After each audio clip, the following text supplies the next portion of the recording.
بسم اللہ الرحمن الرحیم۔ الصلاۃ والسلام علیک یا سیدی یا رسول اللہ وعلی آلک واصحابک یا سیدی یا حبیب اللہ۔ السلام علیکم ورحمۃ اللہ وبرکاتہ۔ حق بہو آفیشیل کے ناظرین کو آپ کا میزبان خالد قمر اپنے نئے موضوع دربار عالیہ حضرت سخی سلطان باہو رحمۃ اللہ علیہ کے 7ویں سجادہ نشین حضرت محمد امیر سلطان رحمۃ اللہ علیہ کے احوال اور کرامات کے دوسرا حصہ میں خوش آمدید کہتا ہے۔ تو آئیے چلتے ہیں اپنے موضوع کی طرف۔ حضرت محمد امیر سلطان رحمۃ اللہ علیہ جس طرح مریدین اور طالبان حق سے شفقت فرماتے تھے، اسی طرح طالبان حق بھی آپ رحمۃ اللہ علیہ سے بے انتہا محبت کرتے تھے، جن کی مثال ڈھونڈنے سے بھی نہیں ملتی۔ آپ رحمۃ اللہ علیہ کے مرید خاص حضرت بابا لال شاہ رحمۃ اللہ علیہ کی پشت پہ پھوڑا نکل آیا۔ جب اس پھوڑا نے زیادہ تکلیف میں مبتلا کیا تو ڈاکٹر کو بلایا گیا۔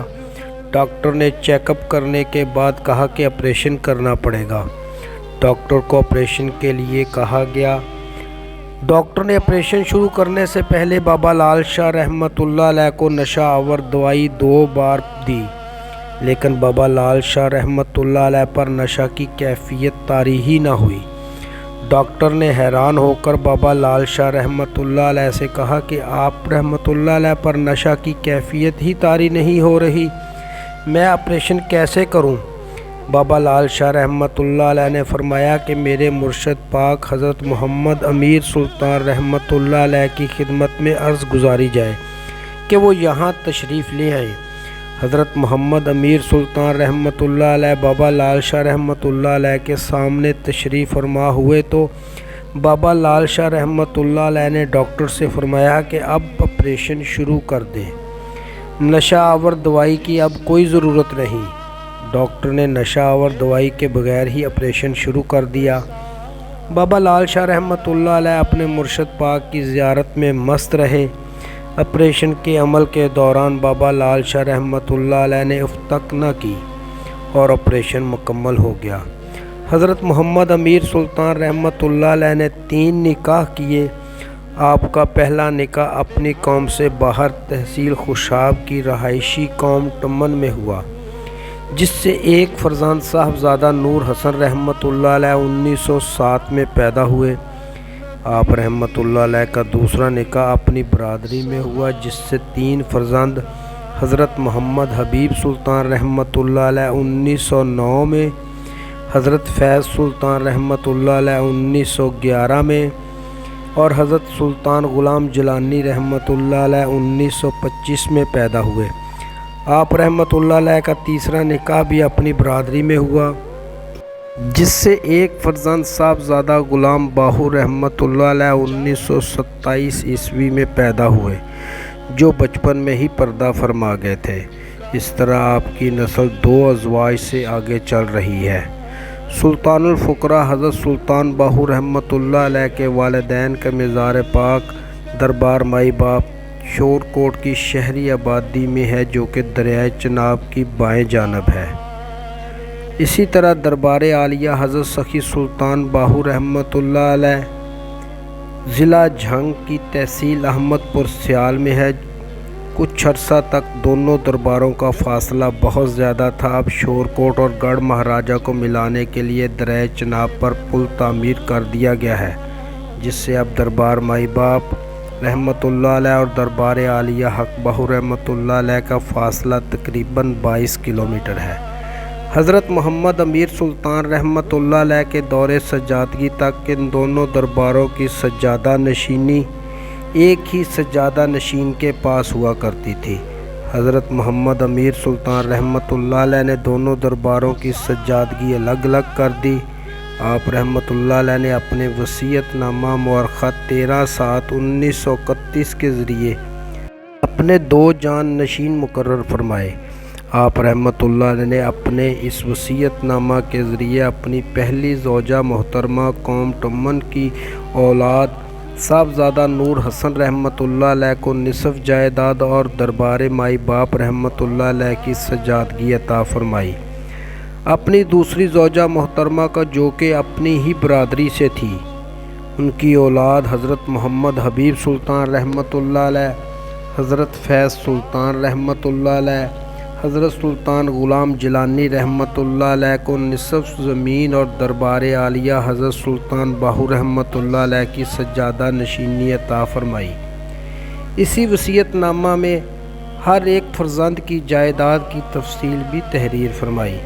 علاوہ ازیں یہ بات بھی تحریر میں شامل کی گئی کہ بند کے اندر والی زمین سجادہ نشین کی ہوگی، جس پر کسی اور صاحبزادہ کا کوئی حق نہ ہوگا۔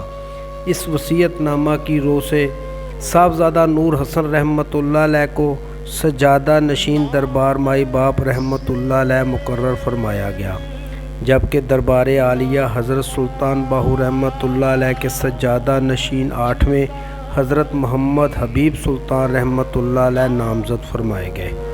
حضرت محمد امیر سلطان رحمۃ اللہ علیہ اپنے والد بزرگوار حضرت سلطان نور احمد رحمۃ اللہ علیہ جو کہ سجادہ نشین چھٹے ہیں کی تحریری وصیت نامہ 19/6/1915 کے ذریعے اپنے والد کے جان نشین مقرر فرمائے گئے تھے۔ اپنے والد کے وصال 15/3/1920 کے بعد آپ رحمۃ اللہ علیہ نے منصب سجادہ نشینی سنبھالا تو کچھ عرصہ بعد آپ رحمۃ اللہ علیہ کے اکلوتے بھائی صاحبزادہ حافظ نور سلطان مرحوم کے اکلوتے فرزند صاحبزادہ دوست محمد رحمۃ اللہ علیہ نے آپ رحمۃ اللہ علیہ سے سجادہ نشینی حاصل کرنے کے لیے آپ رحمۃ اللہ علیہ کو پریشان کرنا اور دباؤ ڈالنا شروع کر دیا۔ اکلوتے مرحوم بھائی کے اکلوتے فرزند ہونے کی وجہ سے آپ رحمۃ اللہ علیہ اس کی زیادتیاں برداشت کرتے چلے گئے۔ صاحبزادہ دوست محمد رحمۃ اللہ علیہ آئے روز کی زیادتیوں سے باز نہ آئے۔ جب اس کا مقصد حل نہ ہو سکا تو بعدالت جناب سینئر سول جج جھنگ میں مورخہ 1/6/1926 کو دعویٰ بعنوان صاحبزادہ دوست محمد بنام صاحبزادہ میاں امیر سلطان رحمۃ اللہ علیہ دائر کر دیا۔ صاحبزادہ دوست محمد رحمۃ اللہ علیہ اپنے خاندان کی وہ پہلی شخصیت ٹھہرے جس نے سجادہ نشین وقت کے تحریری وصیت نامہ کو تسلیم کرنے سے انکار بھی کیا اور سجادہ نشین وقت کے خلاف دعویٰ دائر کر کے انہیں کچہری میں حاضری بھرنے پر مجبور بھی کیا۔ ان کے دعویٰ کا جواب دینے کے علاوہ سجادہ نشین وقت حضرت محمد امیر سلطان رحمۃ اللہ علیہ سینئر سول جج جھنگ کی عدالت میں مورخہ 22/4/1928 کو بذات خود پیش ہوئے اور اپنا بیان ریکارڈ کرایا۔ حضرت محمد امیر سلطان رحمۃ اللہ علیہ ضبط نفس، عفو و درگزر اور صبر تحمل کے حوالہ سے بھی امیر تھے۔ اسی بنا پر تمام تر زیادتیوں کو برداشت کرتے چلے گئے اگر ان رحمۃ اللہ علیہ کے اندر کی کیفیات کسی پر ظاہر نہ ہو سکیں۔ وہ وجودی طور پر تھک چکے تھے۔ اپنے بھتیجے کے اعمال نے انہیں چارپائی تک محدود کر دیا۔ انہوں نے 15/3/1920 کو سجادہ نشینی کی ذمہ داری سنبھالی تھی۔ صرف 11 سال 4 ماہ اور 22 دن انہوں نے بطور سجادہ نشین ذمہ داری احسن طریق پہ نبھائی۔ 59 سال کی عمر پانے کے بعد مورخہ 6/8/1931 بمطابق 21 ربیع الاول 1350 ہجری بروز جمعرات اس دار فانی سے پردہ فرما گئے۔ آپ رحمۃ اللہ علیہ کا مزار اقدس دربار عالیہ کے محل شریف کے اندر شمال مغربی کونے میں منبع فیض و برکات ہے۔ امید ہے آپ کو آج کی ویڈیو پسند آئی ہوگی۔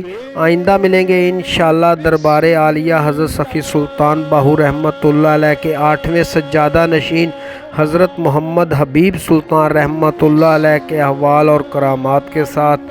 تب تک کے لیے اپنا خیال رکھیے گا۔ اپنے میزبان خالد قمر کو اجازت دیجیے۔ اللہ حافظ۔